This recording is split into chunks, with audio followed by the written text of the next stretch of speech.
જય માતાજી, જય શ્રી કૃષ્ણ। કેમ છો બધા યુટ્યુબ ફેમિલી મિત્રો? મજામાં ને? મજામાં જશો તો હું આજે મારી ચેનલ લઈને આવી છું સોરઠની અન્નપૂર્ણા કિચન, જેમાં તમારું હાર્દિક સ્વાગત છે। તો હું આજે તમને બતાવવાની છું પાઉં ભાજી, એટલે કે કઈ રીતે પાઉં શેકવા અને કઈ રીતે ભાજી બનાવી। તો ચાલો હવે આપણે નિહાળી લઈ પાઉં ભાજીની રેસીપી। તો હાલો આપણે સૌ પ્રથમ પાઉંભાજી બનાવવા માટે આપણે એકદમ સરસથી જોઈ લો 4 બટેટા લીધા છે અને છાલ ઉખેડીને આપણે જો આવડા કટકા કરી લીધા છે। આપણે આજે પાઉંભાજીની રેસીપી બતાવવાની છે, તો તમને શું શું અમે એડ કરીએ છીએ તે બધું આજે બતાવશું। તો આ 4 બટેટાને આપણે આ રીતે પીસ કરી લીધા છે। ત્યાર પછી આપણે 4 થી 5 રીંગણ લીધા છે, તેને પણ જોવો સરસથી આપણે આવડા કટકા કરી નાખ્યા છે અને સરસથી આપણે એને ધોઈ નાખ્યા છે। પછી એક સાથે બધું એડ કરી દેશું। ત્યાર પછી આપણે 250 ગ્રામ દૂધી લીધી છે, તેના પણ આપણે છાલ ઉખેડીને આવડા પીસ કરી નાખ્યા છે। જોઈ લો આ રીતે આપણે 250 ગ્રામ દૂધી લીધી છે। ત્યાર પછી આપણે 25 ગ્રામ જેવડું તુરિયું લીધું છે, તુરિયાને પણ આપણે છાલ ઉખેડીને આવડા પીસ કરી નાખ્યા છે। જોઈ લો આ રીતે। ત્યાર પછી આપણે 20 ગ્રામ ફ્લાવર લીધું છે, તેને સરસથી આપણે પેલા ગરમ પાણીમાં નાખીને ધોઈ અને આવડા પીસ સરસથી કરી નાખ્યા છે। તો આપણે ફ્લાવર પણ લીધું છે આપણે પાઉંભાજીમાં એડ કરવા માટે। ત્યાર પછી આપણે 20 થી 25 સિંગ જો વટાણાની લીધી હતી ને, તેના આપણે દાણા આ રીતે કાઢી નાખ્યા છે અને તેને પણ આપણે પાઉંભાજીમાં એડ કરવાના છે, વટાણાને પણ। ત્યાર પછી આપણે 25 ગ્રામ લીલી ચોળી લીધી હતી, તેને પણ આપણે આ રીતે નાના પીસ કરી નાખ્યા છે। તો આપણે લીલી ચોળીને 25 ગ્રામ લીધી હતી, એને પણ આપણે પાઉંભાજીમાં એડ કરવાની છે। ત્યાર પછી આપણે 25 ગ્રામ ગુવાર લીધો હતો, તેને પણ આપણે આ રીતે પીસ કરી લીધા છે। જોઈ લો આપણે બધા શાકભાજી આ રીતે એડ કરવાના છે પાઉંભાજીમાં। ત્યાર પછી આપણે 20 થી 25 કળી જોઈ લો લસણની લીધી છે, તેને આપણે એકદમ સરસથી ક્રશ કરીને એટલે કે ખાંડીને આપણે એમાં એડ કરવાનું છે। આપણે જેવી બહાર મળતી હોય ને એવી ભાજીનો ટેસ્ટ આપણે આવે જો આપણે આ બધી વસ્તુ એડ કરીએ ને। તો જોઈ લો આપણે લસણ પણ લઈ લીધું છે। ત્યાર પછી આપણે જોઈ લો અત્યારે 250 ml તેલ લઈ લીધું છે, પણ એમાં પછી તમારે જોઈતું પૂરતું તમે લઈ શકો છો, એમાં આપણે જોઈએ એટલું તેલ ઉમેરી શકો છો। અત્યારે આપણે 250 ml તેલ લીધું છે આપણે ભાજીને વઘાર કરવા માટે। તો ચાલો હવે આપણે બધું એડ કરીને પછી જોઈ લઈએ। ત્યાર પછી 10 ગ્રામ આપણે પાઉંભાજીનો મસાલો લીધો છે, તે તમને કોઈ પણ જનરલ સ્ટોરે કે કોઈ પણ બેકરીએ તમને મળી રહેશે। તો અત્યારે આપણે 10 ગ્રામ લીધો છે પાઉંભાજીનો મસાલો। ત્યાર પછી આપણે 5 ચમચી જેટલી આપણે લાલ મરચું પાવડર લીધો છે, જોઈ લો આ રીતે। તેમાં તમે વધારો કરી શકો છો કે પ્લસ માઇનસ કરી શકો છો, કેમ કે તમારે ખાવું હોય તીખું એ પ્રમાણે તમે એનો ઉપયોગ કરી શકો છો। ત્યાર પછી આપણે સ્વાદ અનુસાર નિમક લીધું છે, તેમાં તમે પ્લસ માઇનસ તમારી રીતે કરી શકો છો। ત્યાર પછી 1 લીંબુનો રસ લીધો છે, તેમાં તમે પ્લસ માઇનસ પછી તમારે જો કોઈને એવું ખાટું ખાવું હોય તો વધારે એડ કરી શકો છો, અને આપણે 1 લીંબુનો રસ અત્યારે એડ કરવાના છીએ। જોઈ લો આપણે એટલું બધું શાકભાજી મિક્સ કરીને સરસથી ધોઈને આપણે હવે એડ કરવાનું છે બાફવામાં। તો ચાલો હવે આપણે છે ને આ બધું બાફવા નાખી દઈએ, કેમ કે પાઉંભાજી બનાવી છે તો આ બધું આપણે બાફવું પડે। જો આપણે બટેટા છે, પછી રીંગણા છે, પછી ફ્લાવર છે, પછી તુરિયા છે, પછી વટાણાના આપણે બી કાઢી લીધા તે છે, ગુવાર છે, પછી લીલી ચોળી છે, દૂધી છે, તે રીતે આ બધું આપણે ચાલો હવે બાફવા સરસથી નાખી દઈએ। તો હાલો આપણે છે ને બધું એક વાસણમાં એડ કરી દઈએ અને પછી એને સરસથી ધોઈ લઈએ। આપણે બટેટા, રીંગણા અને દૂધી તો આપણે અલગથી ને ધોઈ જ નાખી છે, તો આપણે એટલી વસ્તુ એડ કરીને સરસથી આપણે એને ધોઈ નાખશું। જો આ બધું આપણે અને પછી આપણે બધું એકસાથે બાફવા નાખી દેવું। બધું એડ કરી દીધું છે, હવે સરસથી આપણે આને પાણી એડ કરી અને ધોઈ નાખશું। જોઈએ આપણે આ રીતે બધા એમાં શાકભાજી એડ કરી દીધા છે, એક આપણે બટેટા પણ અલગથી ધોઈ નાખ્યા છે, રીંગણા પણ અલગથી ધોઈ નાખ્યા છે, અને આપણે દૂધીને પણ અલગથી ધોઈ નાખી છે। તો આપણે એટલા બાકી છે ને એને સરસથી ધોઈ અને આપણે બહાર કાઢીને બાફીને નાખી દઈશું। ચાલો તો જોઈ લો આપણે છે ને કુકરમાં પાણી ગરમ મૂકી દીધું છે અને હવે છે ને સૌપ્રથમ આપણે એમાં બધું એડ કરવા માંડીએ. શાકભાજી ધોયેલા છે ને જો આપણે દૂધી એડ કરી છે, થોડુંક મોટું વાસણ લેવાય એટલે એને બફાવાની મજા આવે. ત્યાર પછી આપણે બટેટાને એડ કરશું. જોઈ લો આ રીતે. ત્યાર પછી આપણે બધું શાકભાજી વટાણા, ચોળી, તુરિયું અને ફ્લાવર, વટાણા બધું છે ને એને પણ સરસથી આપણે ધોવાઈ ગયું છે એને આની અંદર એડ કરી દઈશું કુકરની અંદર. આ રીતે બધું સરસથી કાઢી લેશું. ત્યાર પછી આપણે રીંગણ છે એને પણ આની અંદર જ એડ કરી દઈશું આપણે. જોયું આ રીતે સરસથી આપણે પછી ચમચા વડે હલાવીને પછી સરસથી આપણે બાફવા નાખી દઈશું. ચાલો આપણે ચાલુ કરી દઈએ. ચાલો આપણે બધા શાકભાજી અંદર એડ થઈ ગયા છે અને આપણે છે ને હલાવી નાખીએ એટલે શું પાણી છે નીચે છે આપણું જે આપણે કેટલું 1 લીટર જેટલું પાણી આપણે એડ કર્યું છે બાફવામાં.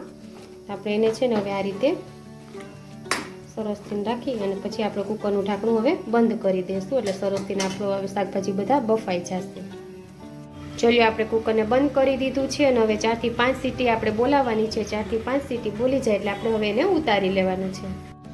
જોઈ લો આપણે 5 ડુંગળી લીધી છે એને આ રીતે જોઈ લો આપણે પીસ કરી નાખ્યા છે. આપણે પાઉંભાજીનો જે વઘાર કરવાનો છે ને એમાં એડ કરવા માટે તો આપણે 5 ડુંગળી લઈ લીધી છે ને એમાં જો તમારે વધારે ડુંગળીનો સ્વાદ લેવો હોય તો તમે વધારે લઈ શકો છો અને જો આનાથી ઓછી નાખવી હોય ને તો તમે ઓછી પણ લઈ શકો છો.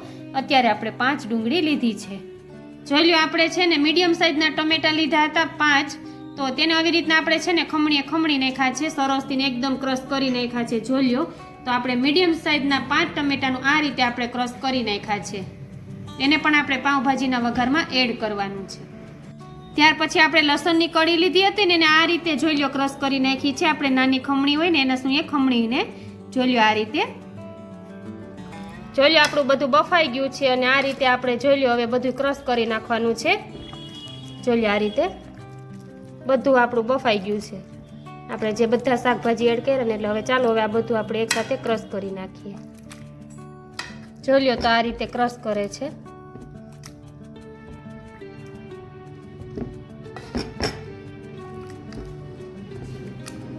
પછી આપણે સ્ટવ ઉપર તેલ મૂકીને બધો વઘાર મારવાનો છે. આપણે આ ક્રશ થઈ જાય ને બફાઈ ગયું છે એકદમ સરસથી બધા શાકભાજી. તો જોઈ લો આપણે સ્ટવ ચાલુ કરી દીધો છે. તેની પર આપણે મોટી કડાઈ મૂકી દીધી છે અને આપણે એમાં તેલ એડ કરી દીધું છે. તો તેલ આપણું ગરમ થાય છે. હવે આપણે આમાં વઘારવાની છે. તેલ ગરમ થઈ જાય ને એટલે આપણે ભાજી તો આપણે તેલ ગરમ થવા દઈએ.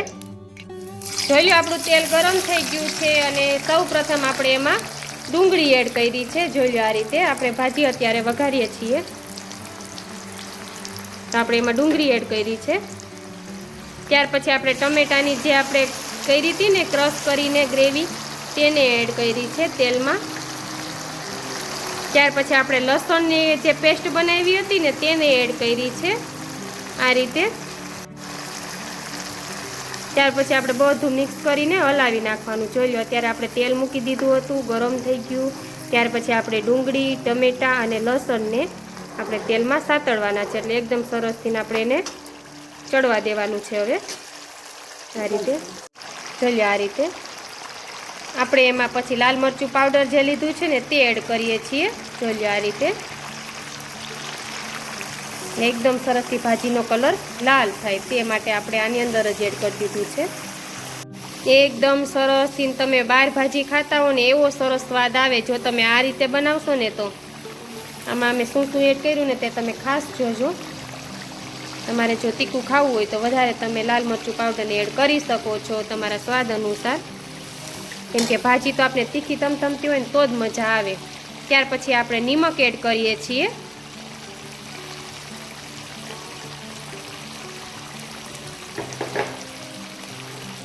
ત્યાર પછી આપણે જે પાઉંભાજીનો મસાલો લીધો છે ને 10 ગ્રામ તેને એડ કરવાનો છે એટલે સરસથી એનો સ્વાદ આપણે ભાજીનો જ આવે તે માટે. જોઈ લો આ રીતે આપણે ભાજીનો મસાલો પણ એડ કરી દીધો છે. 10 ગ્રામ જે લીધો હતો ને તેને તે તમને ક્યાં કોઈ પણ જનરલ સ્ટોરે કે બેકરીએ તમને એ મળી રહે છે. અને ત્યાર પછી આપણે જે ક્રશ કરી નાખ્યું છે બધું બાફેલું શાકભાજી તેને આપણે એડ કરવાનું છે આ રીતે. જોઈ લો આ રીતે બધું મિક્સ થઈ જવાની તા માટે પછી એકદમ એને ચડવા દેવાનું છે આપણે. જોઈ લો આપણે બધું શાકભાજી ને બધું આપણે બાફી નાખ્યું છે ને એને એક આરે હવે બધું આની અંદર એડ કરી દઈશું. ચાલો હવે આપણે જોઈ લો આપણે બધું એડ કરી દીધું છે. આપણે બાફ્યું હતું ને જેટલી વસ્તુ અમે તમને બતાવી છે એકદમ તમને માપ પરફેક્ટ માપ સાથે બધી વસ્તુ બતાવી છે તે બધું આમાં એડ કરી દીધું છે. હવે આને છે ને આપણે ચડવા દેવાનું છે. એકદમ તેલ બધું એની અંદર સોસાઈ જાય ને એકદમ સરસથી આપણી ભાજી બહાર મળે ને તે રીતે થશે ને પછી આપણે એને પાઉં સાથે આપણે સર્વ કરવાની છે. જોઈ લો આ રીતે વઘાર થઈ ગયો છે આપણી ભાજીનો. હવે એકદમ ચડવા દેવાની છે એટલે એકદમ સરસથી બધા શાકભાજી ડુંગળી ટમેટું બધું પાકી જાય તે રીતે. જોઈ લો આપણી ભાજી ચડે છે સરસથી અને પછી એમાં આપણે જો ધાણા ભાજી એડ કરી છે આપણે સરસથી આપણે દેખાવ આવી જાય ને એ રીતે. જોઈ લો ત્યાર પછી આપણે લીંબુનો રસ જે લીધો હતો ને તે એડ કરીએ છીએ આ રીતે સરસથી એટલે સ્વાદમાં સરસ એકદમ થઈ જાય. જોઈ લો આપણે એકદમ સરસથી હલાવી નાખવાની. જોઈ લો લાગે છે ને તમે બહાર ખાતા હો ને બનતી હોય એવી જ ભાજી સરસથી. જોઈ લો આપણે 1 ડઝન જેટલા પાઉં લીધા છે અને આપણે એને પછી શેકવાના છે. જોઈએ કઈ રીતે શેકવાના છે ને અમે એને પણ કઈ રીતે શેકીએ ને એ પણ અમે તમને આજે બતાવીએ. તો ચાલો હવે આપણે છે ને પાઉં શેકી લઈએ. તો સૌ પ્રથમ આપણે ગેસ ઉપર તવું મૂકી દીધું છે. જોઈ લો આ રીતે અને તેની ઉપર આપણે પાઉં શેકવાના છે ને પાઉંનું આપણે શેકવાનું. જોઈ લો આ રીતે આપણે સરસથી એનો મસાલો બનાવ્યો છે આપણે ભાજીમાં. પછી એમાં થોડું તેલ નાખ્યું છે, થોડી વધારાની ચટણી નાખી છે એટલે કે લાલ મરચું પાવડર અને એ રીતે સરસથી આપણે હવે શેકવાનું છે આને. તો ચાલો કઈ રીતે શેકીએ ને કઈ રીતે આને લગાવીએ ને તે ખાસ જોજો. તો છે ને એક પાઉં અમે તમને એવી રીતના સાદું શેકીને બતાવીએ કારણ કે કોઈને મસાલાવાળા ના ભાવતા હોય તો એને કઈ રીતે શેકવું ને તે ખાસ જોજો. જોઈ લો આપણે પેલા તવું ગરમ થઈ ગયું છે તેમાં તેલ એડ કર્યું છે અને જોઈ લો આ સાદું એક પાઉં શેકવાની પ્રોસેસ કઈ રીતે છે તે જો આ રીતે.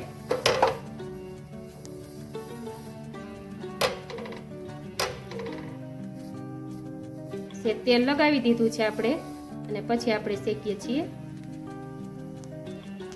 આપણો સ્ટવ ધીમો રાખવાનો છે કેમ કે જો ફાસ્ટ રાખો તો સ્ટવ આપણો પાઉં બળી જાય તે માટે. જોઈ લો આપણી એક સાઈડ શેકાઈ ગઈ છે. આપણા સાદું પાઉં શેકવાની પ્રોસેસ બતાવીએ છીએ. જોઈ લો આપણું પાઉં આ શેકાઈ ગયું છે સાદું. એને આપણે ડીશમાં એડ કરી દીધું છે. હવે આપણે જે શેકવાના છે ને તે મસાલાવાળા પાઉં શેકવાના છે. એને કઈ રીતે શેકીએ ને તે પણ તમે ખાસ જોજો. જો આપણે આવી રીતના આપણે ભાજીને જે રીતના મસાલો બનાવ્યો છે ને તેમાં થોડું તેલ એડ કર્યું છે, થોડી આપણે લાલ મરચું પાવડર એડ વધારાનું કર્યું છે. અને જોઈ લો આ રીતે આપણે છે ને બહાર કેમ શેકતા હોય આપણે તમે પાઉંભાજી ખાવા જાઓ હોટલમાં કે બહાર ત્યાં જે રીતે પાઉંભાજીનો સ્વાદ હોય ને એ જ રીતે આપણે આજે બતાવીએ છીએ. તો તમે પણ એ રીતે બનાવજો તો આ જ રીતે તમને સરસથી ખાવાની મજા આવશે.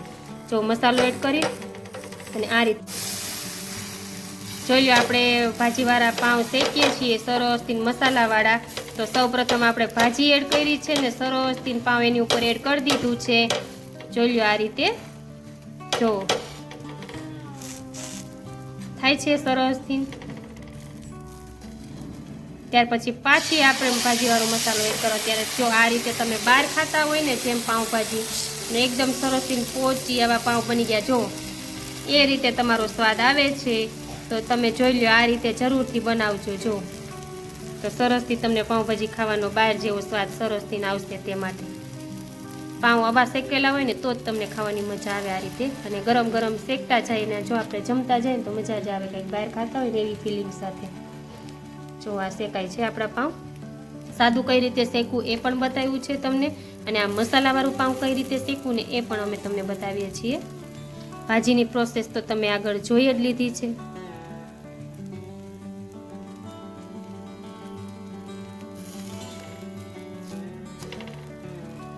આ શેકાય છે.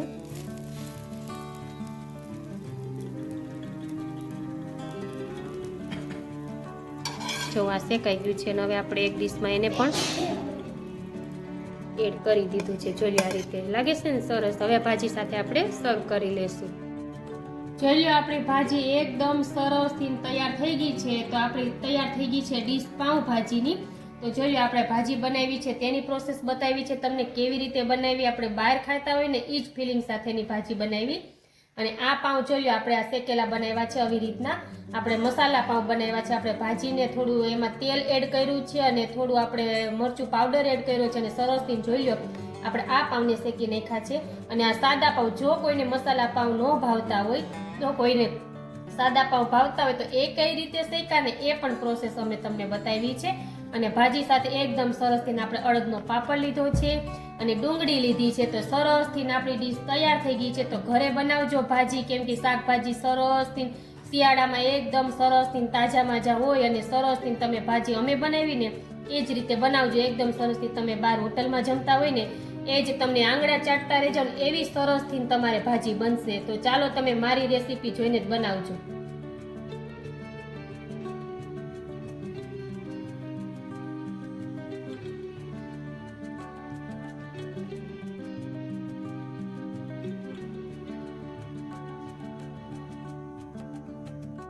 તો તમે જોઈ લીધી ને આપણે પાઉંભાજીની રેસીપી કઈ રીતે બનાવી તે. તો જરૂરથી તમે એ રીતે બનાવજો. અને અમે કઈ રીતે વઘાર માર્યો છે, કઈ રીતે બધી વસ્તુ શાકભાજી આપણે શિયાળામાં તો બહુ જ મસ્ત સરસ આવતા હોય છે. તો તમે એ બધા શાકભાજી એડ કરીને ઘરે આપણે બહાર જેવા ટેસ્ટમાં ભાજી બનાવી શકો છો. અને પાઉં પણ આપણે કઈ રીતે શેકા તે જરૂરથી જોઈ લેજો. એટલે તમને જો મારી ભાજી અને પાઉં ગમ્યા હોય જોવા અને જો તમે એ રીતે બનાવતા હોય તો મારી કોમેન્ટ મને જરૂરથી કરજો. તો ચાલો હવે આપણે આવતીકાલે મળશું. અને હા, અને મારી ચેનલને તમે સબસ્ક્રાઇબ ના કરી હોય મિત્રો તો જરૂરથી કરી દેજો. ચાલો હવે આપણે આવતીકાલે મળશું કંઈક નવા વિડીયોમાં, કંઈક નવી વસ્તુ સાથે. તો જય માતાજી, જય શ્રી કૃષ્ણ. છેક સુધી વિડીયો જોવા માટે તમને બધાને થેન્ક યુ.